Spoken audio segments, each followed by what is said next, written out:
Müslüman kimliklerinden dolayı modern dünyanın gözleri önünde Siyonist İsrail Devleti tarafından her türlü insanlık dışı muameleye maruz bırakılıyorlar.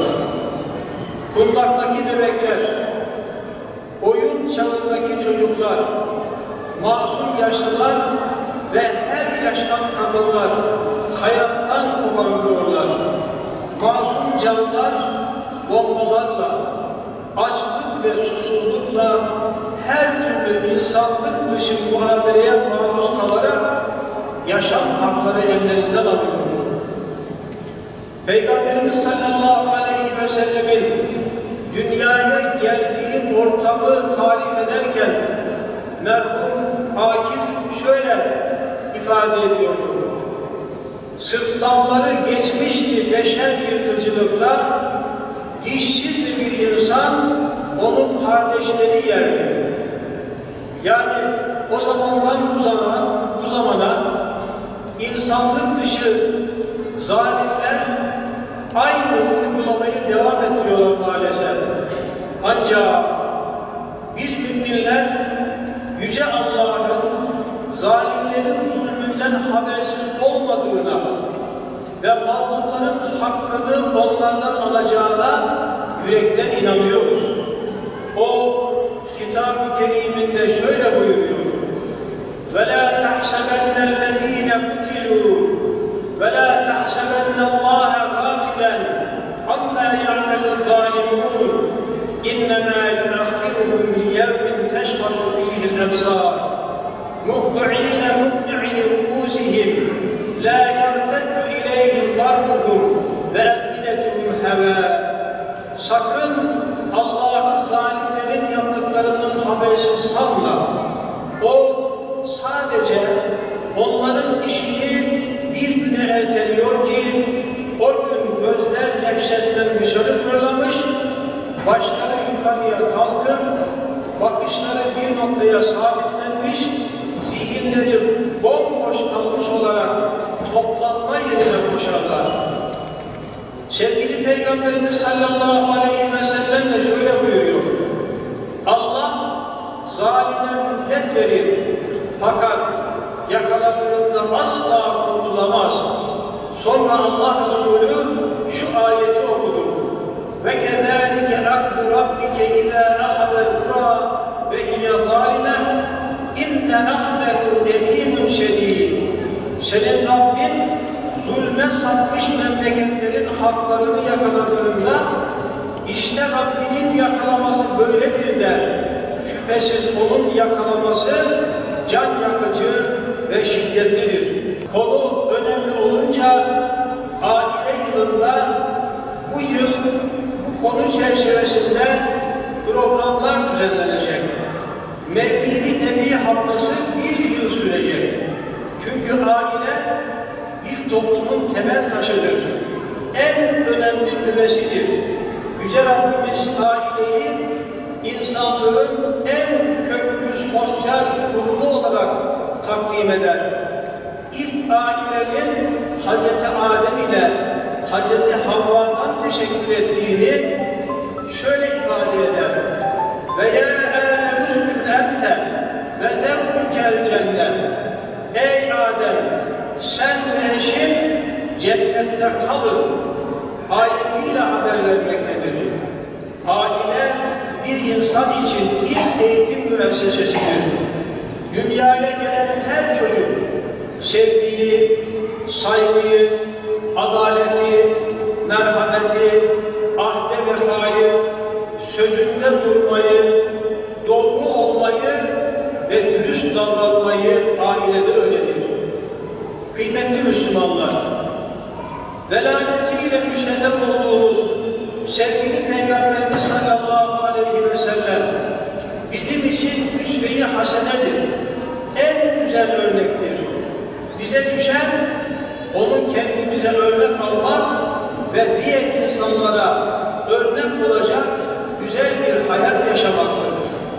Her konuda olduğu gibi ailemize karşı davranışlarımızda da Hz. Peygamber sallallahu aleyhi ve sellemi kendimize rehber edinmeliyiz.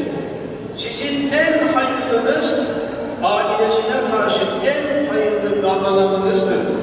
İçinizde ailesine karşı en iyi davrananınız benim buyurmak suretiyle Peygamber Efendimiz bu hakikate vurgu yapmaktadır. Muhterem müminler, onu kendisine örnek alan bir Müslüman toplumda şiddete ve özellikle kadına şiddete yer yoktur. Çünkü Hz. Peygamber sallallahu aleyhi ve sellem Efendimiz veda haccındaki hutbesinde İstavsu bin nisâi hayran, size kadınlara iyi davranmanızı tavsiye ediyorum buyurmuştur. Değerli kardeşlerim, bu gece yapacağımız en hayırlı amel dua etmektir. Kendimiz, ailemiz, milletimiz, devletimiz ve tüm insanlık için dua edelim. Özellikle zulüm altında inleyen, bizden uzanacak bir yardım eline muhtaç müminler için, Filistin için, Gazze'deki kardeşlerimiz için, dünyanın farklı bölgelerinde zulüm gören tüm mazlumlar için dua edelim. Yüce Rabbim, Mevlid-i Nebi haftamızı, Mevlid kandilimizi hepimiz için hayırlara vesile eylesin. Muhammed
inayetine sığındık, kapına geldik. Bize rahmet olacak, ya